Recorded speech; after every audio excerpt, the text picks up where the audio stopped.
Hello again, everybody. So I have been back from my Colorado Trail through hike for a couple weeks now, and it's time to go over all of the gear that I used for my hike. First, I'm going to go over all of the things that I finished the trail with, because over the course of the trail, I did send some things home and I did swap some things out. And at the end of the video, I'm going to show you all of those things that I sent home and explain to you why I swapped those out. And finally, throughout the video, you might hear me talk about some of the things that I used on the Pacific Crest Trail as well, because some of the gear that I have in here, it's important to mention that it has over 3,000 miles on it and the stuff is still going strong. So I'll start with my pack, and I have it fully loaded right now with everything I carried so you can see about the size that it was while I was hiking.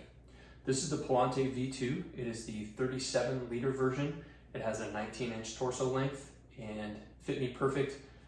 Just a little bit over 6 foot, and I found this to be extremely comfortable even though it does not have a waist belt.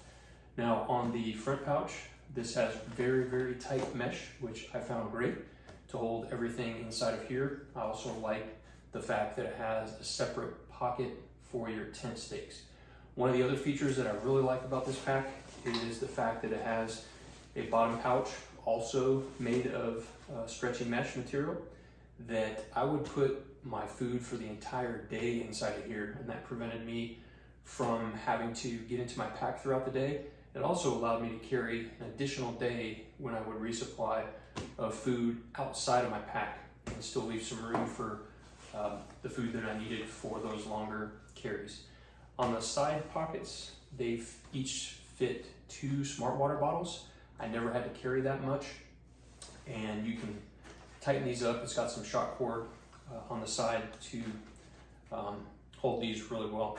Also, I would put my sun umbrella and my Tenkara fly rod that I carried for a while in those with no problems. On the back, the straps are wide enough to where it didn't dig into my shoulders, and I would carry, sometimes coming out of town, about 25 pounds fully loaded with water and food. On the right, I would keep my sunglasses and sun gloves in it, and on the left, I would put my cell phone. You can see on the side it has some webbing, a daisy chain, where I would attach my inReach, and I would hang my hat from there. But great pack, absolutely loved it, and I see a lot of hikes in the future with this one. Now I'll talk about the things that were on the inside of the pack. And I'll start with the pack liner that I used. I used this on the Pacific Crest Trail and the Colorado Trail. It's just a Nylafine pack liner, still going strong, no holes, super strong, and very glad that I have this. And my Enlighten Equipment Enigma, this is a 20-degree quilt. This one also I used on the Pacific Crest Trail for most of it, except Northern California and Oregon, and also used it on the Colorado Trail. Found 20 degrees to be a little bit warm on most nights, except when I was really high on the CT.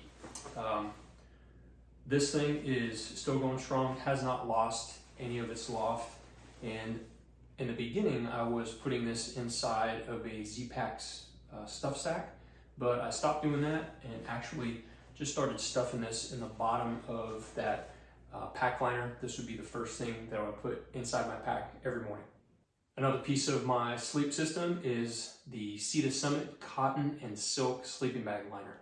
I use this primarily to protect the inside of my quilt from getting dirty when I'm all sweaty and gross, but I found that this also is very helpful if it's hot out and I just want to throw my quilt to the side. This still provides a little bit of cover for me, as well as it does a great job of preventing some of the drafts if it's really cold, if I'm cowboy camping, or if I have my tent doors open and get some breeze through there. This is very helpful in keeping me warm. For my pillow, I use the Sea to Summit Eros Ultralight. This is a size large.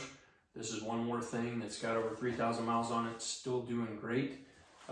You could consider this a comfort item, but for me, sleep is very important, and this helps me stay comfortable and helps me get a good night's sleep. The sleeping pad that I finished with is the NeoAir X-Lite. This is the regular wide version. I swapped this for what I was originally carrying, which is the Thermarest NeoAir Uberlight. I found that just not quite warm enough, and it was a little narrow for me. This one being wide, since I'm a side sleeper, I toss and turn a little bit, and found the additional weight of this one to be worth it based on that quality of sleep that I was getting. The tent that I brought, you all saw in my videos, is the Z-Pax Altaplex. This is the same tent that I carried my entire time on the Pacific Crest Trail last year as well. This thing has close to, probably over actually, 150 nights on it, still going strong. No issues with the zippers. I've had a couple holes punctured in the floor of it, but that was all my fault because of where I set up and grinded my elbow or other things into the ground. Easily fixed, and I've had no leaks after fixing it with the tape that comes with it. What I have noticed is the very top where the pole comes into it, there's a little bit of wear where it's taped up on the top there, but it's still fine. I got a lot of rain on the Colorado Trail this year, and this thing worked great, and it's still got plenty of life left in it. For my stakes, I was using the MSR Groundhogs. The Altaplex has 10 tie-out points, so I brought 9 of the minis for all around the outside and the back, and I brought 1 full-size groundhog for that front tie-out that I've found to be probably the most important one. I'm glad that I did, because this has that little bit of extra hold when I needed it, and I kept my stakes inside of a small Hilltop Packs DCF stake bag and put that inside that pouch on the outside of my pack. For food storage on this trip, I used the Ursack Major because bears are a problem or have been a problem before on some areas of the Colorado Trail. I didn't have any problems on this trip. Inside, I would put a turkey baking bag where I put all my food and items that had any scent on them inside, and store it at night. I chose to use that instead of the OP or odor-proof sacks because I've had problems in the past with those zippers. I found these to be very durable and actually a little bit more puncture resistant than the OP sacks. And also, I am not a believer in the odor-proof claim for those sacks anyway, so good discipline, good cleanliness is also a key to preventing bears from getting into your stuff. One of the things that I found challenging with the Ursack is when this thing is outside and it gets rained on, the water stays in this and it takes a long time to dry. So a couple times I put this on the outside of my pack on the top so it wouldn't get the inside contents, even though they were locked up or wrapped up inside of that Malafume bag.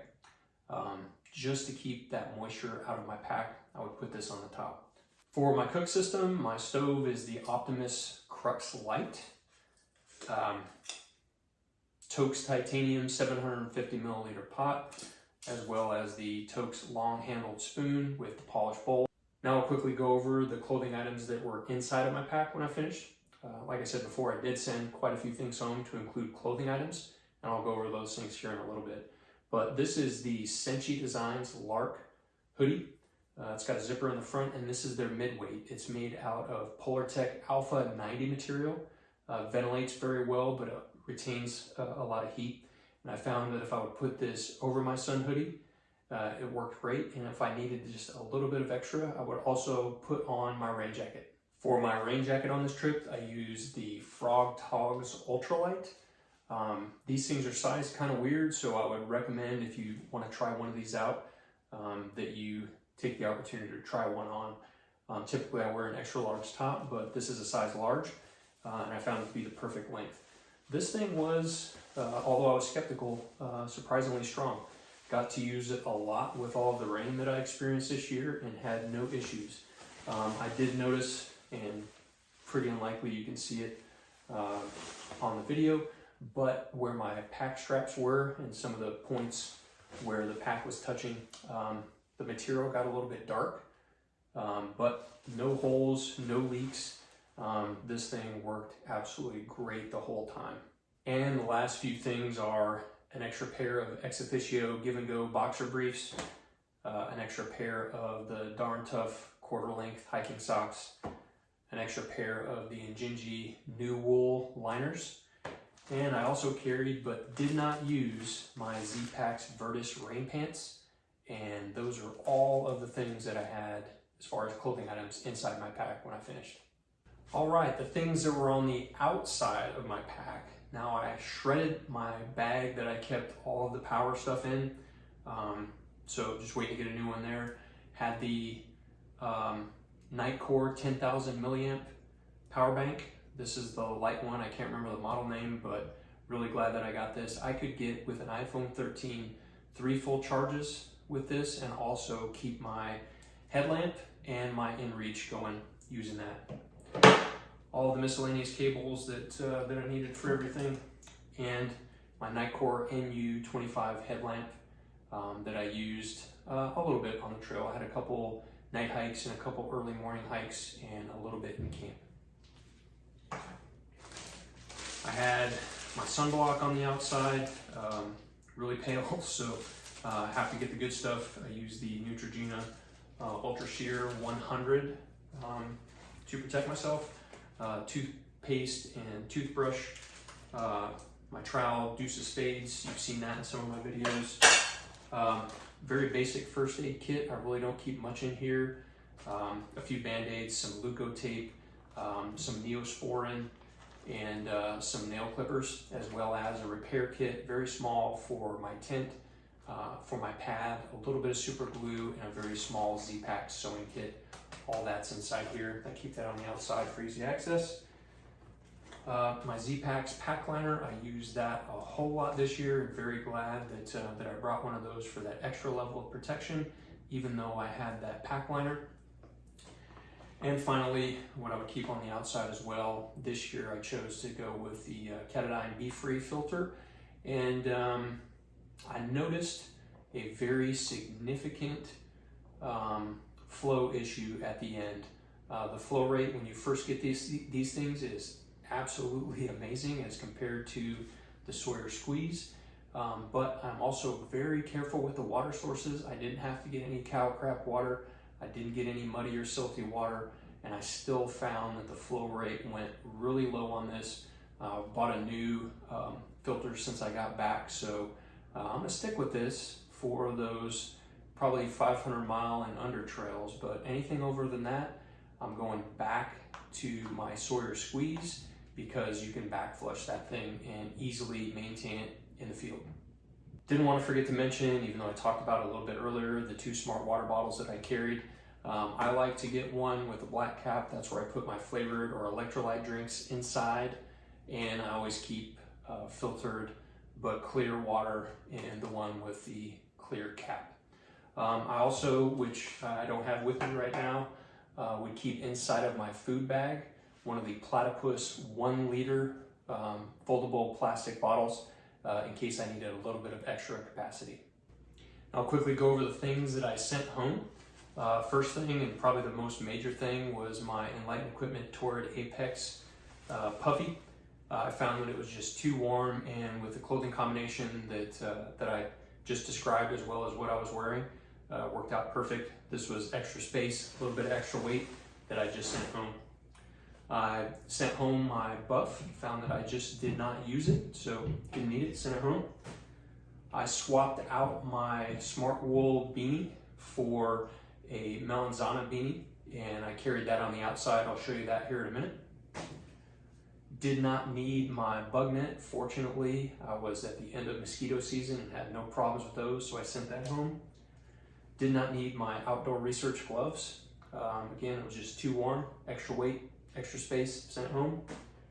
And also my Patagonia, these are my thermal long underwear, made of capilene, way too hot on the trail. Brought it and then eventually sent it home. All right, the things that I talked about but haven't showed you yet that I sent home. One was the Thermarest Neo Air Uberlight, which is a great pad, but I found it just not to be warm enough. This has a lower R value, so I probably shouldn't have brought it anyway, but gave it a try. I brought my Tenkara fly rod, as well as some line, some tippet, and a few flies that I bought locally. What I found with this is it was raining really hard when I got to the places where I wanted to fish, or one of the places was just smashed with a whole bunch of free range cattle. And then eventually I didn't use this, so I sent it home. I also started with this, my sun umbrella. Really glad that I had it in the beginning, but as the weather improved toward the end of my trip, I looked at the forecast and went ahead and sent this home. And I'll finish today's video with the stuff I was wearing or carrying with me. So I just bought a Colorado hat, trucker's cap at REI right before I started the trail, and chose to send home before I even started my Shelta Seahawk hat because I was going with the sun hoodie. Found this to be a little bit more useful and a little bit easier, and I'm glad that I made that decision. As far as the sun hoodies go, I was going with the Rab Force sun hoodie, and I was very happy with that. I chose a light color so it doesn't get as hot in the sun. Rab, this is a new version. Last year I was wearing a Rab Pulse hoodie, which they discontinued and upgraded with a little bit stronger material. I found it to be very durable. Also a pair of Patagonia. These are actually running shorts. I chose to cut out the liner and just go with boxer briefs that I could change out and wash on the go.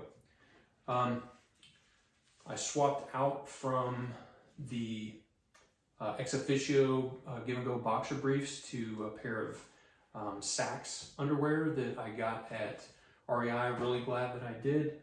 Those fit, for me anyway, much better. And then of course was wearing Injinji new wool sock liners and Darn Tough quarters. And also would keep this on the outside if I wasn't wearing it, just a Melanzana Polar Grid, something like that. Their beanie that I picked up in Leadville, and much lighter, dries a lot quicker than my Smart Wool. Also, when I don't have them here, but I'll put up a picture, I wore one pair of Ultra Olympus 4s, and I was very pleased with those, but at the end, it was time for those things to go. They got smashed down pretty good, and the tread on the bottom was gone, so I was slipping and sliding for probably about the last 100 miles. As far as the watch goes, I just have a very inexpensive Timex Ironman. I chose not to bring a smartwatch. Typically I'll wear an Apple Watch. Glad I went with this. And then just a Qualo wedding band instead of my regular wedding ring, so I wouldn't mess that up. And my Canuck carbon cork trekking poles. These are the same ones I used on the Pacific Crest Trail, and the tips on these things need to be replaced because they are almost all the way down. I'm probably going to go with a different type of trekking pole because these, even though they're very durable, are pretty darn heavy, and with over 3,000 miles on them, just about all of the numbers for the measurements are gone because they're painted on, because these are carbon poles. But great poles, but I'm probably going to look for something to replace these with. On this trip, I chose to go with a fanny pack so I could have quick access to things I wanted, because I didn't have that waist belt on that pack that I used. So this is the Waymark zip pouch. Found this to be great, perfect size for me. Kept my Colorado Trail data book in it. I like to write and take notes even though I have my phone.